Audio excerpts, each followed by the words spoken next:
Today, I dug through attics, crawled through crawl spaces, encountered mice, and possibly ghosts, all in the search to find vintage clothes. Come along with me to see what we can find. If you're new here, my name is Zach, and I love to go to estate sales, flea markets, thrift stores, basically any place where I can find vintage stuff, and today is my lucky day. So obviously, I go to estate sales all the time, and recently I was at a sale where I bought a lot of clothes, and as I was leaving, one of the estate sale workers came up to me and said, "Hey, we've got a sale going on in a couple of weeks that has a lot of clothes there. Do you want to come by and check it out?"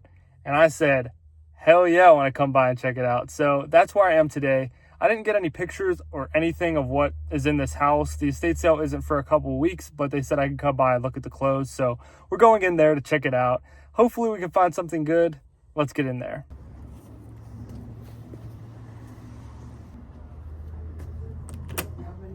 So when I got inside, the first place I went was this small office room. The original owner was a big Notre Dame fan, so there was like Notre Dame stuff scattered around the whole house. There was this table here. I didn't buy any of this stuff, but I just wanted to show you guys because there was some cool stuff in here. I usually only buy Notre Dame clothes and not any of the decor or accessories or anything. This room had a few different closets. This closet was already open and I saw all these vintage collared shirts, so I got right in there. This first one is super sick. It's like this weird fabric and you can just tell it's old by the size of the collar on it.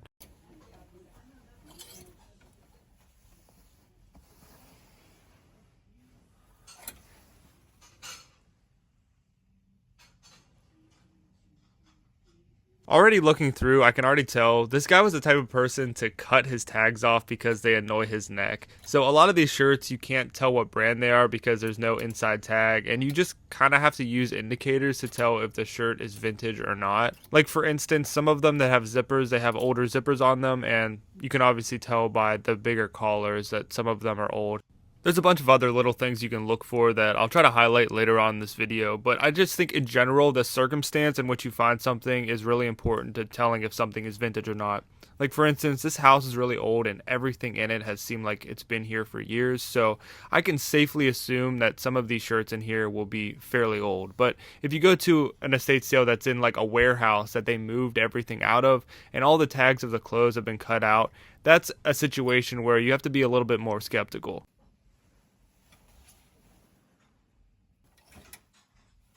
At this point, just in one closet, I was already really pumped by the shirts that I found. I'm going to be showing my entire haul at the end of the video, so make sure you stick around for that.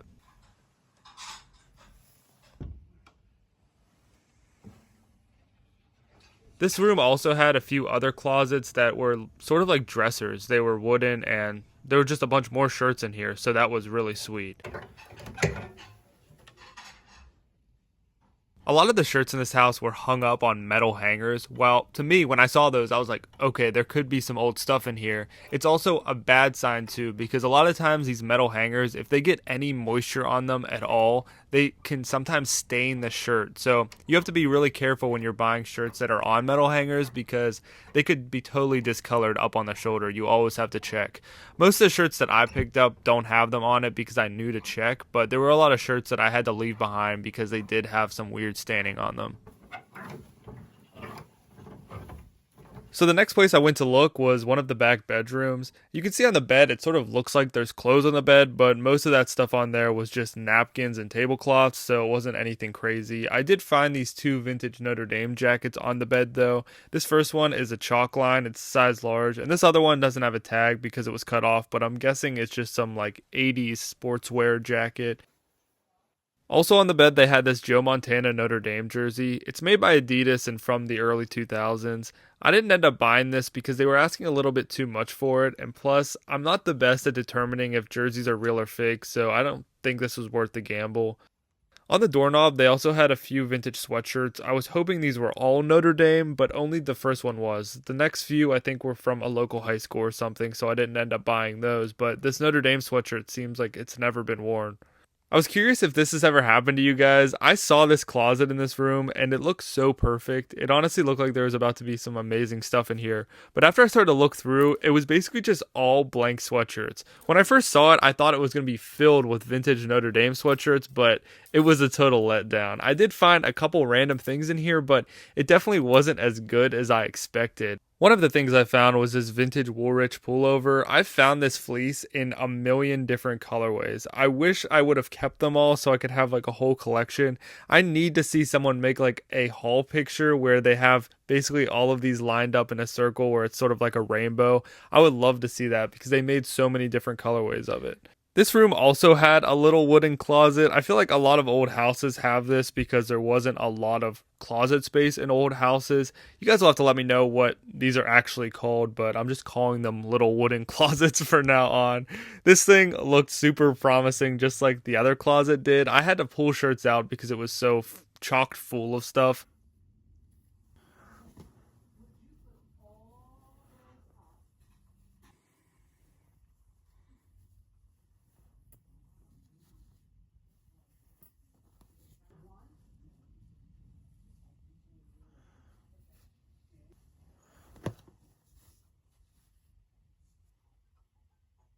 The shirts in this closet range from the 70s all the way up until modern shirts, and we're running into the same problems that we had with the other closet where the original owner cut off all the tags. There's a few different ways you can tell that these are older. The first is some of the older ones are just made of like more thin fabrics, and when you hold them up, they're just extremely thin. Also, some of these shirts, they just have a style of polo that you don't see that often nowadays. Like some of them have 4 or 5 buttons going down that stop mid chest, and you just typically don't see polo shirts that go that far down nowadays. I'd say as far as types of clothing goes, collared shirts are probably the thing I pick up the least, just because there's so many factors in what makes them desirable, like the condition, obviously, the fit, the size of the collar, all of these things play a role, and sometimes it could be tricky, but since spring is coming up, this is like the perfect time to find these, so I had to buy a bunch when I could. Since I was able to film so much in this house, I decided to put in a little extra footage than I typically would of me just looking through everything, just in case you guys were curious what other shirts were in this house. At the end of the video, like I mentioned before, I'll show you everything I picked up, but yeah, this is just everything I saw. The next place I decided to look was in a closet out near the door, and when I opened it up, I thought I saw a blanket lined jacket in here, and I was sort of right, but I was sort of wrong. Does anybody know what this thing could be? Well, it turns out to be a vintage football player's sideline coat. You've most likely seen these before on the sidelines of a football field. The football players wear these when it gets too cold out. They put these over their football pads. I had no idea these were around for this long, but this jacket is from the 1950s. I had no idea. There weren't too many notable things in the rest of the closet, just a few jackets that were vintage, but they just were from random brands and didn't have anything special on the outside. So I decided to go into one of the other bedrooms. This bedroom had another closet. I was very surprised by how much clothing was in this house. They weren't lying when they said there was a lot. There was a bunch of tchotchkes and accessories laying on the bed here. This has quickly become some of my favorite things to look through at estate sales because you just never know what kind of things could be in here. And this is kind of the section at a normal estate sale where people would pass up a lot and not even look through it. Don't ask me why I put these glasses on. I let my intrusive thoughts win and I just look like such a dumbass. They're like magnifying my eyes.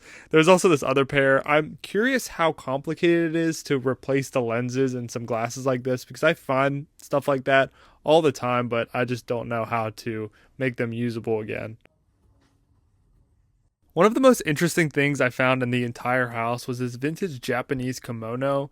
The original owner was a world traveler, and throughout the house has stuff from all around the world, so I'm guessing that's why he has this. You might have noticed in some of my other clips that I've shown up to this point that he has a lot of Asian artwork around the house. It's literally everywhere. I'll show you guys the whole collection later on in this video after I show you the rest of the clothes. But I kept looking in the closet, and I thought I hit the jackpot when I saw all of these vintage belts, but there was nothing too crazy in here. The rest of the closet was pretty plain. It was somewhat fashionable, but as far as brand recognition goes, it wasn't very desirable. I got pretty excited when I saw all these flannels, but the most interesting thing in here was this vintage Dickies flannel. I love the tag on this thing. I ended up getting this, but nothing else in here. This is what the living room of the sale is looking like. There was glassware, china sets, Asian artwork all over this place. I'm not the person to ask if any of this stuff is valuable, but I wanted to show you guys because it was all over this place. I'm not sure how he got all of this stuff into the house without it breaking, let alone some of this came from other countries and he got it all the way over here without it breaking. That's pretty incredible. I really like this piece of artwork on the wall here, but like I said, I'm not sure if it's valuable or what the case is. If you think there's a lot of stuff in the living room here, just wait until you see what the kitchen looks like. My jaw dropped when I saw how filled this kitchen was. It's absolutely insane. My footage isn't really doing it justice, but there's just so much glassware in this house. If you guys are interested in anything that I showed at the end of this video, like any of the Asian artwork or glassware or anything like that, this sale is actually coming up in a couple of weeks. If you want to go check it out, make sure to follow Cohen Estate Sales on Instagram. They're going to be posting all the details about the sale, like when it's happening and the exact address. I'll link them down below in the description so you can go check them out, but it should be a really cool sale and there's a lot of stuff in this house that I didn't even get a chance to show. Like they even have a quirky little all blue bathroom. That's it for this estate sale. I ended up finding so much great stuff. Now let's fast forward to tomorrow morning where I'm at another estate sale.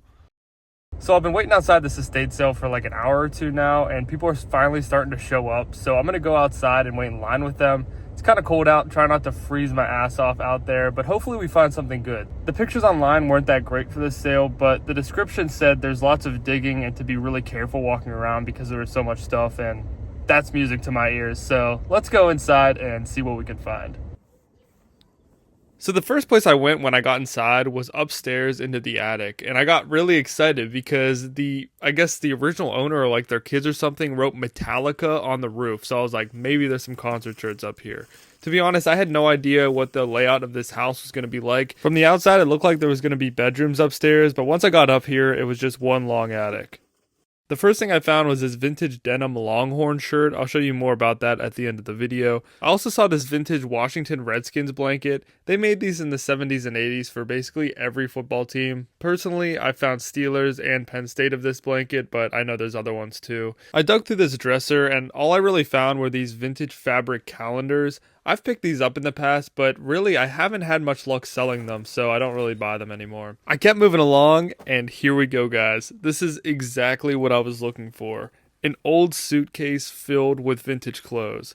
Something that I've noticed over the years of going to estate sales is it's pretty common for people to store their old clothes in suitcases. So if you go up into an attic at an estate sale or if you're digging around in a closet and you see an old suitcase, you might as well look inside because there's a pretty good chance there could still be clothes left over in there. Something cool that I pulled out of here was this vintage pair of corduroy Levi's from the 80s. It's got a white tab on it and I'll show you more details about it after the sale. But probably the best thing I pulled out of this suitcase was another pair of vintage Levi's. This time these are Big E Levi's and actually the first pair I've ever found. They're from the 60s, early 70s and aren't worth a ton of money, but it's definitely cool to see. The only other thing in here was this vintage pair of Lee jeans from the 80s. They're nothing crazy, but I ended up buying them anyways.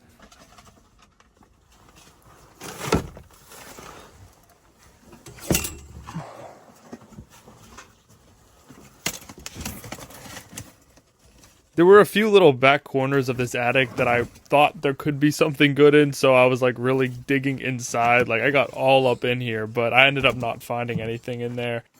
Looking back on this footage, it was actually extremely creepy up here. One of these days, I'm going to be editing these videos and I'm going to see like a ghost in the background or something. The only thing that might save me is I'm at this estate sale at like 8 a.m. I doubt ghosts haunt people that early in the morning. Usually it's like a night thing, so that might save me. But anyways, up in this attic, I found a few other interesting things that I thought I would show you guys, but no other clothing.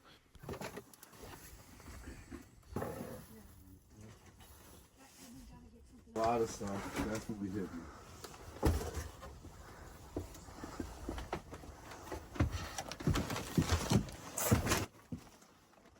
When I first got into the estate sale, I noticed one of the bedrooms had this big pile of clothes. I started to dig through it and it seemed like women's clothing that wasn't very old, so I was like, screw it, I'm going up to the attic. And I'm happy I made that choice because whenever I got the chance to look through it, it was pretty much exactly what I saw. There wasn't anything too old in here. Most of this stuff was like from the 2010s and it was just like older women's clothing.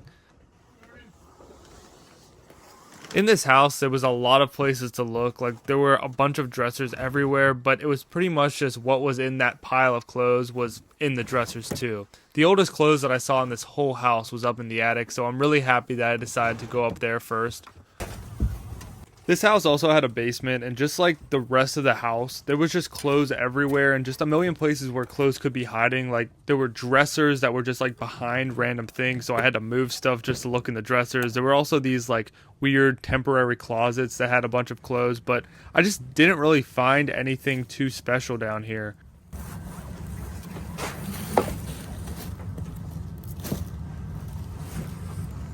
After I look through the entire sale, I always like to do one more lap to see if I missed anything. And down in the basement, I spotted this room that the door was shut and it didn't really look like anybody had been in it. I didn't even notice it my first time around. And when I opened up the door, I saw all of these clothes in here. Honestly, I thought I hit the jackpot. I started digging through everything. The pile was basically up to my chest. And as I started to dig through, I got this feeling like maybe I shouldn't be just barehanded grabbing through all this stuff. I mean, it is in a random room in the basement and it's filled with like different clothes and different textiles. And right when I pulled up this blanket, I saw this mouse and I was like, maybe I made a big mistake.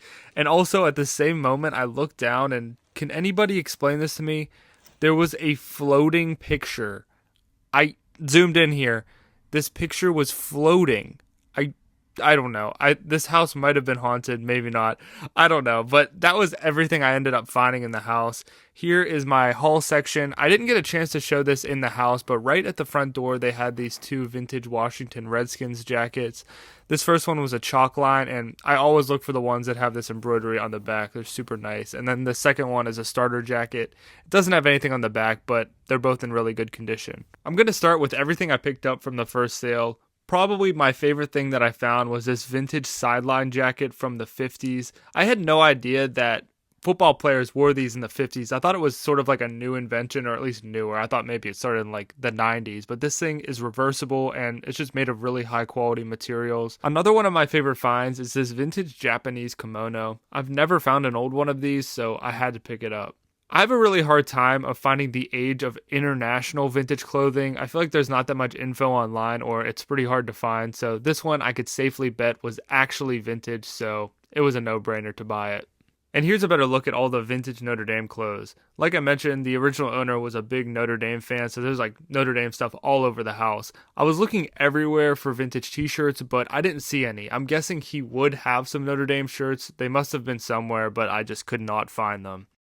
And here are the collared shirts. These are so sweet. There's so many different ones, so many different designs. You can really tell when someone actually cares about the quality of clothing they're buying. Like this guy really did. All of these shirts are super high quality and nice. I did end up keeping one of these for myself. I kept that Dior shirt because it actually fit me. The other ones are size medium, or like between a medium and large, and just a little bit too small for me. I also really like all the polos with the little embroidery on them. I wonder how many of these exist out there. I've found probably 50 different designs over the years myself, and I'm sure somebody out there has kept track of the different ones that companies have made, but they're really fun. Alright, now we're on to the second estate sale. And like I mentioned, these first two Redskins jackets, these were the first things I found when I walked into the sale. Like, I opened the front door and they were right there, so I grabbed them. They ended up being $30 a piece, which I thought was pretty much the highest amount I would probably pay for them, but they're in great condition and I just love the embroidery on them. These first few jeans are all women's, and I thought this one was really interesting. It still had its original tag and is a corduroy skirt.